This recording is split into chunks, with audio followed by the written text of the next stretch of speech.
Put God first. Put God first in everything you do. Everything that you think you see in me, everything that I've accomplished, everything that you think I have, and I have a few things, everything that I have is by the grace of God. Understand that. It's a gift. I was sitting in my mother's beauty parlor, and I'm looking in the mirror, and I see behind me this woman under the dryer. And every time I looked up, she was looking at me, just looking me in the eye. And I didn't know who she was, and I said, she said, somebody give me a pen, give me a pencil. I have a prophecy.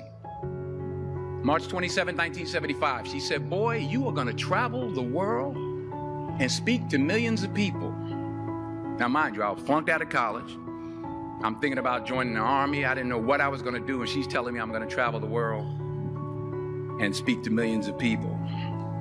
Well, I have traveled the world. And I have spoke to millions of people. But that's not the most important thing, the success that I had. The most important thing is that what she taught me and what she told me that day has stayed with me since. I've been protected. I've been directed. I've been corrected. I've kept God in my life, and it's kept me humble. I didn't always stick with him, but he always stuck with me.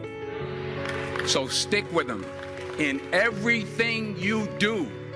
If you think you want to do what you think I've done, then do what I've done and stick with God. Number 2, fail big. That's right.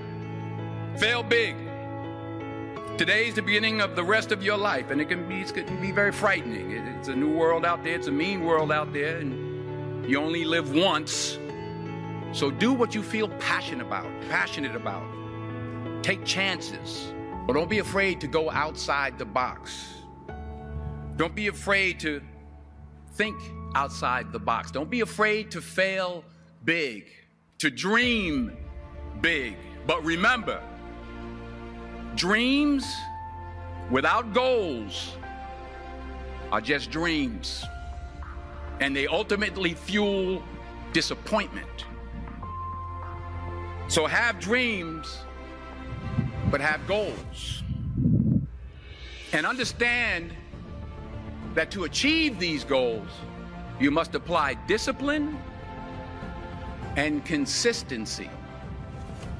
In order to achieve your goals, you must apply discipline, which you have already done, and consistency every day, not just on Tuesday and miss a few days. You have to work at it every day. You have to plan every day. You've heard the saying, we don't plan to fail, we fail to plan. Hard work works. Working really hard is what successful people do. Remember that. Just because you're doing a lot more doesn't mean you're getting a lot more done. Don't confuse movement with progress. My mother told me, she said, yeah, because you can run in place all the time and never get anywhere. So continue to strive, continue to have goals, continue to progress. You'll never see a U-Haul behind a hearse. I'll say it again.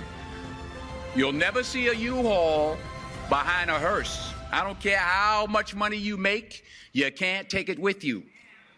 And it's not how much you have. It's what you do with what you have. We all have different talents. Some of you will be doctors, some lawyers, some scientists, some educators, some nurses. The most selfish thing you can do in this world is help someone else. Why is it selfish? Because the gratification, the goodness that comes to you, the good feeling that I get from helping others, nothing's better than that. Nothing's better than that. Not jewelry, not big house I have, not the cars, but it's the joy. That's where the joy is, in helping others. That's where the success is, in helping others. Finally, I pray that you put your slippers way under the bed tonight. so that when you wake up in the morning, you have to get on your knees to reach them. And while you're down there, say thank you for grace. Thank you for mercy. Thank you for understanding. Thank you for wisdom. Thank you for parents. Thank you for love. Thank you for kindness. Thank you for humility. Thank you for peace. Thank you for prosperity. Say thank you in advance for what's already yours. It's how I live my life. That's why I am, one of the reasons why I am today.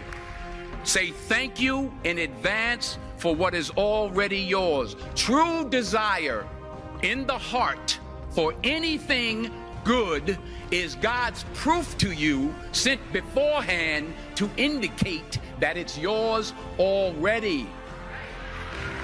I'll say it again.